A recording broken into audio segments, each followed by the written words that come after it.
ഈ സിനിമയുടെ ആദ്യ ദിവസത്തെ ഷൂട്ടിങ്ങിനെ സംബന്ധിച്ചുള്ള പ്രത്യേകതകൾ നിങ്ങൾക്ക് എല്ലാവർക്കും അറിയാവുന്നതാണ്. അപ്പോൾ എനിക്ക് പറയാനുള്ള കാര്യങ്ങൾ, ഇവരൊക്കെ പറയുന്നത് 100 കോടി ഒരു പടം കാണിച്ചു തരട്ടെ, വെല്ലുവിളിക്കാൻ ഞാൻ ഇവിടുത്തെ. കഴിഞ്ഞ ദിവസമാണ് സുരേഷ് കുമാർ വിവാദപരമായ ഒരു പ്രസ്താവന പ്രസ് മീറ്റ് വിളിച്ചു പറഞ്ഞത്. താരങ്ങളുടെ പ്രതിഫലവും താരങ്ങൾ സ്വന്തമായി പ്രൊഡ്യൂസ് ചെയ്യുന്നതിനെ കുറിച്ചും. മുന്തിയ ടെക്നീഷ്യൻസ് വാങ്ങിക്കുന്നതും കോടിക്കണക്കിന് റെമ്യൂണറേഷൻ. ഇപ്പോൾ പുതിയതായിട്ട് വന്ന ചില ടെക്നീഷ്യൻസ് ഉണ്ട്, ഡയറക്ടേഴ്സ് ഉണ്ട്, അവരൊക്കെ 1-2 കോടി രൂപയാണ് വാങ്ങിക്കുന്നത്. നമ്മുടെയൊക്കെ എത്രയോ കാലങ്ങളായിട്ട് മലയാള സിനിമ. എന്നാൽ ഈ വാർത്ത വന്നതിന് പിന്നാലെ പ്രൊഡ്യൂസർ ആന്റണി പെരുമ്പാവൂർ രംഗത്ത് വന്നിരുന്നു.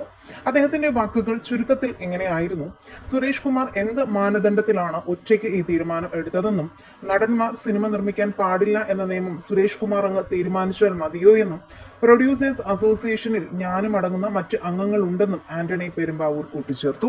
എല്ലാവരെയും ഞെട്ടിച്ചുകൊണ്ടാണ് ഈ പോസ്റ്റ് ഷെയർ ചെയ്തത്. എന്നാൽ ഇപ്പോൾ പുറത്തു വരുന്ന വാർത്ത എന്തെന്നാൽ, പൃഥ്വിരാജ് മുൻകൈ എടുത്താണ് ഇങ്ങനെ ഒരു പോസ്റ്റ് വന്നതെന്നും ലാലേട്ടനും സുരേഷ് കുമാറിന്റെ ഈ പ്രസ്താവനയിൽ ഇഷ്ടക്കേട് ഉണ്ടെന്നും നല്ല സുഹൃത്തുക്കളായിട്ട് പോലും അതുപോലും നോക്കാതെയാണ് പരസ്യമായി അദ്ദേഹം ഈ പ്രസ്താവനകൾ നടത്തിയതെന്നും ഇരുവരും ഇപ്പോൾ ചെറിയ പിണക്കത്തിലാണെന്നും വാർത്തകൾ വരുന്നു.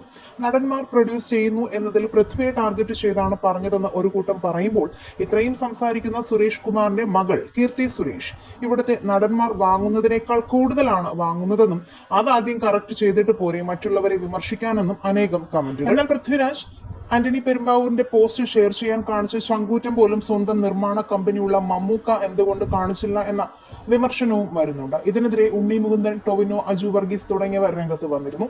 ഈ വിഷയത്തിൽ നിങ്ങളുടെ അഭിപ്രായങ്ങൾ മടിക്കാതെ കമന്റ് ചെയ്യുക. വീഡിയോ ലൈക്ക്, ഷെയർ ചെയ്യാനും ചാനൽ സബ്സ്ക്രൈബ് ചെയ്തൊന്ന് സപ്പോർട്ട് ചെയ്യാനും മറക്കല്ലേ ഫ്രണ്ട്സ്.